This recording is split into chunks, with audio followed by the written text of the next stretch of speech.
بسم اللہ الرحمن الرحیم۔ السلام علیکم ورحمۃ اللہ وبرکاتہ۔ ناظرین، ہم لوگ آج کنٹینیو کر رہے ہیں، حضرت عائشہ رضی اللہ تعالیٰ عنہا کنٹینیو کر رہے ہیں، اور اس میں ہم لوگ آج جو ٹاپک دیکھیں گے وہ ٹاپک اسپیشلی آپ لوگوں نے تھمبنیل میں دیکھ لیا ہوگا۔ حضرت عائشہ رضی اللہ عنہا دوسروں کے لیے کیسی تھی، مطلب عام جو اطراف میں لوگ آتے تھے، ریلیٹیو آتے تھے، ان کے لیے کیسی تھی، غریب غربا جو آتے تھے ان کے لیے کیسی تھی۔ تو اس میں ایک واقعہ ہے چھوٹا سا، وہ سنا دوں۔ ایک صحابی رضی اللہ تعالیٰ عنہ کو اپنے یہاں ولیمہ کی دعوت کرنی تھی، تو ان کے گھر میں کچھ بھی نہیں تھا، بیچارے غریب تھے بہت زیادہ۔ تو وہ نبی صلی اللہ علیہ وسلم کے پاس آئے اور اپنی ضرورت بتائی، تو نبی صلی اللہ علیہ وسلم نے حضرت عائشہ کو کہلوا بھیجا کہ گلے کی ٹوکری بھیج دیں۔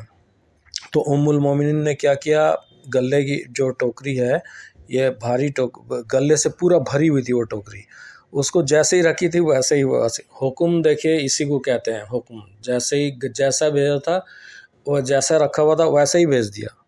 یعنی کہ حساب کتاب کریں، کچھ رکھ لیں، کچھ وہ کریں، جو عام گھرانوں میں ہوتا ہے۔ ہم لوگوں کے گھرانے میں ہوتی ہے عورت تو کیا کریں، تھوڑا سا رکھ لو، ٹھیک ہے، آدھا رکھ لو یا کچھ دے دو، نہیں، جیسے ہی حکم آیا پوچھی بھی نہیں کہ کتنا، پورا گلے سے ٹوکری بھرا ہوا اٹھا کے دے دی۔ یہ تھا تقویٰ۔ تو ام المومنین نے گلے سے پورا بھری ٹوکری دے دی۔ شام کو کھانے کے لیے جو ہے بھی نکال کر کچھ نہیں رکھا، مطلب شام کو کھاتے ہیں نا، مغرب بعد نبی صلی اللہ علیہ وسلم کچھ رہتا تھا تو نوش فرماتے تھے، تو چنانچہ شام کو کھانے کے لیے کچھ نہیں تھا۔ تو یہ دیکھیے یہ سب کیوں ہے، تو اس پر دیکھو حضرت عائشہ رضی اللہ تعالیٰ نے خود کیا فرمایا، دیکھیے انہوں نے فرمایا کہ حضرت عائشہ فرماتی ہیں کہ جب گھر میں نبی صلی اللہ علیہ وسلم آتے تو بلند آواز میں یہ کہتے، اگر آدمی کے پاس مال و دولت سے بھرے 2 میدان ہوں، مطلب مال و دولت سے 2 بھرے ہوئے میدان ہوں، تو وہ تیسرے میدان کی بھی خواہش کرے گا، یعنی کہ تمنا کرے گا کچھ تیسرا ہو جائے جس میں مال و دولت بھرا ہوا۔ اس کی خواہش جو ہے، اس کی خواہش کے جو منہ ہیں اس کو قبر کی مٹی بھر سکتی ہے، اور کوئی نہیں بھر سکتا، اور انسان کی خواہش کو اور کوئی بھر ہی نہیں سکتا۔ تو یعنی مرتے دم تک یہ خواہش پیچھا نہیں چھوڑتی ہے، ہمیشہ ہی چاہتا رہے گا کہ مجھے اور مل جائے، جو نارمل انسانوں میں ہوتا ہے۔ اس پہ دیکھیے یہ خواہش آنا بری بات نہیں، اللہ نے ڈال کے بھیجا ہے، یہ ڈیزائر، اس پہ control, brake, checks and balance جو لگنا ہے وہ ضروری ہے۔ تو اللہ تعالیٰ فرماتے کہ اللہ تعالیٰ جو ہے وہ فرماتا ہے کہ ہم نے مال نماز قائم کرنے اور صدقہ دینے کے لیے بنایا ہے، تو جو اللہ کی طرف لوٹے گا اللہ اس کی طرف لوٹے گا، ٹھیک ہے۔ اصل میں حضرت عائشہ نے نبی صلی اللہ علیہ وسلم کی ان باتوں کو گرہ میں باندھ لیا تھا جو انہوں نے فرمایا تھا، تو انہوں نے اس کا کیا جواب، یہ دیکھیے یہ جواب انہوں نے کیا دیا، یہ سنیے۔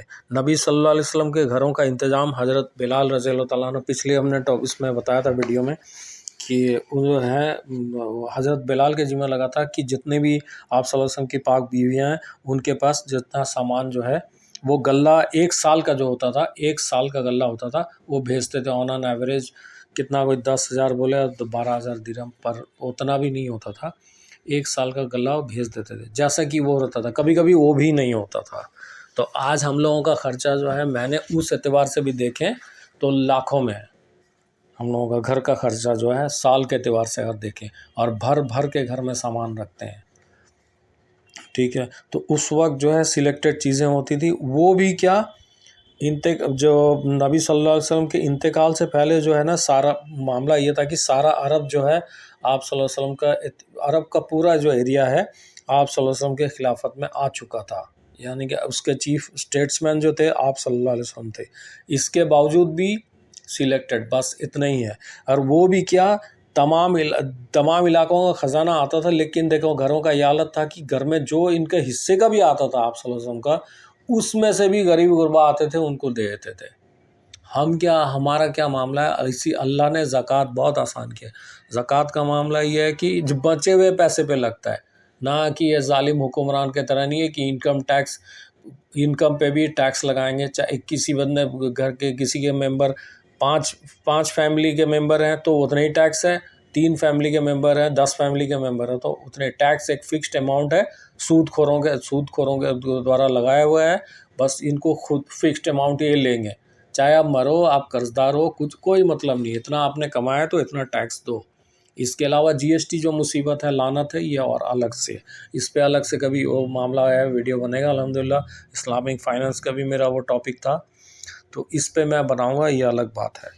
تو ابھی فی الحال گھر کا دیکھ لیں۔ اچھا، ہم جو یہ کہانی میں بتانے سے پہلے یہ بتا دوں کہ جو صحابی آئے رسول اللہ صلی اللہ علیہ وسلم کے پاس، صحابہ کا کوئی مسئلہ ہوتا تھا نا، رسول اللہ صلی اللہ علیہ وسلم کے پاس صرف کوشچن آنسر کرنے نہیں، کچھ ہوتا تھا، میرے گھر میں یہ نہیں ہے، وہ جانتے تھے نبی صلی اللہ علیہ وسلم جس کو ریفر کر دیں گے یا آپ کے گھر میں کچھ آیا ہوگا تو ہمیں مل جائے گا، یہ یقین تھا ان کو۔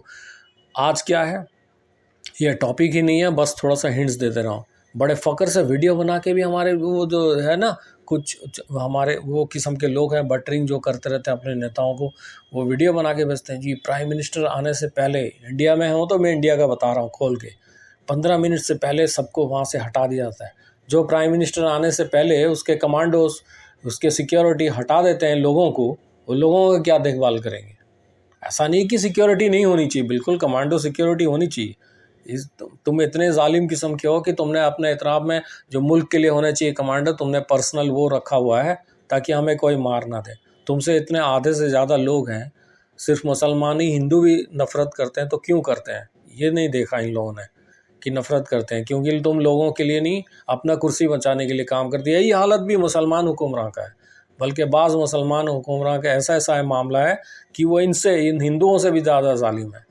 افسوس کی بات، یہ سچی بات ہے، کہنا پڑ رہا ہے، اس میں کوئی آڑ نہیں ہے کہ معاملہ حکومت کا۔ خیر یہ ٹاپک نہیں ہے اس کے بارے میں۔ حضرت عائشہ ام المومنین کیا ان کے آپ صلی اللہ علیہ وسلم کے دشمن نہیں تھے؟ اور اس وقت اب تو اسٹیٹ جو ہے نا، اسٹیٹ نیشنز کا کانسیپٹ ہے، بارڈر سیل ہے، پھر بھی آ جاتے ہیں لوگ، لیکن اس وقت بارڈر بھی کھلا ہوئے تھے، کون کس وقت کتنا آتا تھا، کتنا ہوتے تھے سیکیورٹی، لیکن کتنا دیکھتے تھے۔ یہاں آپ صلی اللہ علیہ وسلم کے سیکیورٹی میں کتنے لوگ تھے؟ چلو آپ کہیں گے کہ اس میں اللہ کی خاص مدد تھی تو کوئی ہاتھ نہیں لگا سکتا، ٹھیک ہے، لیکن آپ صلی اللہ علیہ وسلم جنگ میں جو ہے نا زخمی بھی ہوئے، اور صحابہ کے بھی دشمن ہوتے تھے، اٹیک نہیں کرتے تھے، منافقین پورا بھرے ہوئے تھے، کیا وہ مارنا نہیں چاہتے تھے، شہید کرنا آپ صلی اللہ علیہ وسلم کو، دوسرے صحابہ اکرام کو؟ لیکن خوف جب اللہ کا ہوتا ہے نا، تو اللہ تعالیٰ دشمنوں کے دلوں میں بھی خوف ڈال رکھتے ہیں کہ ان کے طرف رخ بھی مت کرنا، یہ خوف ہوتا ہے۔ حضرت عمر کے ٹائم میں کیا کم دشمن تھے؟ 90 لاکھ سے زیادہ لوگ کے خلیفہ تھے، کیا دشمن نہیں تھے؟ آتے تھے انٹیلیجنس تو تھر تھر کے کانپتے تھے، دوسرے کمانڈوز آتے تھے تھر تھر کے دیکھتے ہی کانپتے تھے، کوئی حضرت عمر اٹیک نہیں کر لیتے تھے، ان کو پکڑ کے مار نہیں ڈالتے تھے۔ لیکن آج بڑے بڑے جو وہ لے کے جاتے ہیں، پولیس ہو کہ سیکیورٹی پرسنل، آرمی، الٹا کہیں انہیں نہ مار دیں، وہ اپنے بچاؤ کے لیے چاہے سویلینز کو مارنا پڑے، ضرورت پڑے تو وہاں فائرنگ وہ کھول دیتے ہیں۔ اس کے علاوہ دنگا فساد سارے ان کے مرضی سے ہوتا ہے، کوئی دہشت گرد کوئی نہیں آتے، خود اسٹیٹ اسپانسر ٹیررزم ہوتا ہے، دنیا کے ہر ملکوں میں یہی حالت ہے۔ خیر یہ ٹاپک ہی نہیں ہے، اس پہ تو بات کریں کیا نہیں، چونکہ اس میں آپ صلی اللہ علیہ وسلم کے پاس صحابہ جو مدد مانگنے آتے تھے، تو حضرت عائشہ کیسے وہ مال جو ہے نا وہ دے دیتی تھی، تو اسی وجہ سے ٹوکرا بھر بھر کے، تو یہ سیکھنے کی ضرورت ہے۔ آج کل سو کالڈ جو پبلک کا پیسہ بھر بھر کے ظالم لوگ رکھے ہیں، اور income tax G S T کہاں جاتا ہے اس کا کوئی حساب نہیں ہے، ٹھیک ہے۔ یہی حالت سب بر صغیر، صرف انڈیا پاکستان تو یہ اس میں نمبر 1 ہے، بر صغیر اس ظالمانہ حرکتوں میں یہ نمبر 1 ہے۔ وہاں بلیم یہ یورپینس کو، یوروپ امریکہ میں جو پیسہ ٹیکس کلیکٹ ہوتا ہے وہ خوب ٹیکس کلیکٹ وہ بھی کرتے ہیں، لیکن وہ کچھ دے دیتے ہیں، جن کے پاس کس کے پاس نوکری نہیں ہے، کس کے پاس وہ نہیں ہے، ان کے پاس کئی ادارے ہیں۔ یہاں جن کے پاس ہے وہ چلے جاتے ہیں غریب بن کے لینے کے لیے، اور جن کے پاس کچھ نہیں ہے وہ بیچارے جو وائٹ کالر غریب لوگ ہیں، وائٹ کالر میں اس لیے کہہ رہا ہوں کہ بیچارے غریب لوگ ہیں، وہ غیرت مند ہیں، وہ جلدی جلدی ہاتھ نہیں پھیلاتے ہیں۔ اور آپ لوگ یہ جو بھکاری کو دے کے پیسے، ہماری برقعے والی عورتیں بھر بھر کے چاول دے رہی ہیں، اور پتہ لگ رہا ہے، میں ابھی پتہ کر رہا تھا، کچھ جا رہے تھے غریب غربا، وہ بھی لوگ ہیں کام کرنے والے، کہہ رہے ہیں ایسے بھیک مانگ مانگ کے لوگ جو ہے نا، الگ الگ اسٹیٹ کا میں نام نہیں لوں گا، الگ الگ اسٹیٹ کا نام انہوں نے لیا کہ ان لوگوں نے زمینیں خرید رکھی ہیں وہاں بھیک مانگ مانگ کے۔ ہم لوگوں کو بھکاریوں کو دے کے اپنے آپ کو بڑا سمجھتے ہیں۔ آج جو مانگتا ہے اور سٹائل سے مانگتا ہے، آپ کو لگ رہا ہے کہ وہ غریب ہے۔ خیر میں یہ نہیں کہہ رہا، ان میں سے کچھ ہو بھی سکتے ہیں، کہ یہ ہے مانگنے والوں کو دیکھ کے ہم، جو یہ حالت ہے ہم لوگوں کا۔ یہ تو یار یہ دوسروں کے لیے کیسے تھے، یہ ٹاپک لمبی ہو جائے گی بات۔ تو میں اس پہ جو ہے نا پارٹ 2 بھی اس کا انشاءاللہ بناؤں گا، کیونکہ اس میں ٹاپک میں اور بھی کئی باتیں کرنی ہیں اس میں۔ تو کہنے کا مطلب یہ ہے کہ عورتیں جو ہیں اس سے سبق سیکھیں۔ میں یہ نہیں کہہ رہا ہوں کہ آپ بھر کے دے دیں، اتنا دینے کے بعد جو ہے نا، ظاہر بات ہے گھر میں ذرا سے فاقہ آئے گا تو گھر میں وہ کیا عورتیں کیا مرد بھی مصیبت کر دیں گے۔ ہاں، ذرا سے کھانے کی کمی ہو جاتی ہے اور وہ ٹیسٹ میں کمی ہو جاتا ہے، افسوس کی بات ہے۔ ہم سب کے اندر کمی ہے، اس کمی پہ میں نے بھی بہت الحمدللہ محنت کی ہے۔ جب کہ میں کھانا ذرا سے ٹیسٹ لیس ہوتا تھا وہ سب نہیں کھاتا، تھوڑا سا برداشت کر لیتا ہوں، صبر کر لیتا ہوں تھوڑا سا۔ تھوڑا سا مجھے بھی محنت کرنے کی ضرورت ہے۔ آپ لوگ بھی اپنے جو خواہشات ہیں، جو فضول چیزیں ہیں، ہم لوگ کھانا بنانے میں اور مال و دولت بھرنے میں جو زیادتی ہم لوگ کر دیتے ہیں، جو چیز ضرورت نہیں ہے اس کو گھر سے ہٹائیں، اس کو وہ آپ کا نہیں ہے اس کو ہٹائیں، کسی اور جو لینا ہے لے۔ بہت سارے دنیا میں لوگ ہیں بہت ضرورت مند ہیں، اسے لیں، مال و دولت بھر کے رکھیں۔ اور بہت سارے مسلمان ایسے ہیں افسوس کے بعد زکوٰۃ بھی نہیں دے رہے، صدقہ خیرات تو دور کی بات ہے، اور ہر چیز دے بھی رہے ہیں تو دھتکار کے دے رہے ہیں، چھوٹا سمجھ کے دوسروں کو دے رہے ہیں۔ تو یہ چیزیں جو ہے، اس چیزوں پہ ہمارا جو ہے نا بریک لگنا چاہیے کہ ہم لوگ طریقے سے رہیں۔ اور خاص کر کے گھر کی عورتوں کو میں بتاؤں گا کہ حضرت عائشہ رضی اللہ تعالیٰ عنہ اور دوسرے ام المومنین کو پڑھیں۔ اپنا آئیڈیل کسی جو نا ماڈل ایکٹریس کو نہ بنائیں، کسی کو، ٹھیک ہے میں نہیں کہہ رہا ہوں پروگرام جو دیکھتے ہیں دیکھیں آپ لوگ، بہتر ہے کہ نہ دیکھیں، کیوں عورتیں دیکھتی ہیں تو اس سے برا اثر بھی لیتی ہیں۔ یہ ساس بہو والے سیریل سے باہر نکلے ہیں، بہت سارے سیریل سے باہر نکلے ہیں، بس جب معاشرے میں کیا چل رہا ہے کیا بن رہا ہے ٹھیک ہے، اٹس اوکے، نیوز کے لیے دیکھ لیں، تھوڑا جانکاری لے لیں کیا ہے ٹھیک، اس سے کوئی سبق لینے کی ضرورت نہیں ہے۔ میں یہ نہیں کسی کو پکڑ کے ہاتھ پکڑ کے روک نہیں رہا ہوں کہ یہ نہ دیکھو آپ موویز، بہتر ہے کہ آپ موویز سیریلس نہ دیکھیں، اگر دیکھ بھی رہے ہیں تو اس سے کوئی اثر نہ لیں، یہ just for the sake of ٹھیک ہے معاشرے میں کیا یہ سب چل رہا ہے بس دیکھیں، بہتر ہے کہ نہ دیکھیں، ٹھیک ہے۔ تو انشاءاللہ اس کا میں دوسرا پارٹ بناؤں گا، اس میں کوئی اور ایگزامپلس ہیں، تو میں ملتے ہیں انشاءاللہ نیکسٹ ویڈیو میں۔ آپ لوگ پلیز ویڈیو کو دیکھیں، اسے لائک کریں، اور چینل کو اگر اچھا لگے تو سبسکرائب کریں۔ جزاک اللہ خیر۔